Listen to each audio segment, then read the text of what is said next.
Kana kwetu hakutaachwa bure. Kwa wale ambao wataonekana kuwa kinyume na wale ambayo tunayataka yako kinyume na sheria, kinyume na taratibu, basi hatua zitachukua mkondo wake. Lakini nitoe wito pia kwa wenzetu madereva, vyombo vya moto. Basi sasa hivi kulikuwa na kusindikiziana sana. Gari ndio linasababisha boda anagongwa. Boda ndio amesababisha gari amegongwa. Kila mtu anamrushia mwenzake. Sasa tutaona nani ana makosa. Tukienda kuangalia kwenye hivi vyombo tutajua nani mchokozi, nani amesababisha tatizo. Njia rahisi ya kuepukana na mkono huu wa vyombo vya dola ni kufuata utaratibu. Kuwa raia mwema, raia mwaminifu, tafurahia uwepo wa teknolojia mpya. Kwa sababu teknolojia hii ni kwa ajili ya kutusaidia na sio vinginevyo.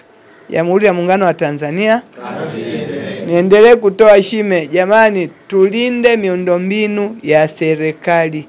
Kwa sababu miundombinu yote hii imewekwa kwa faida ya kwetu sisi wana Dodoma.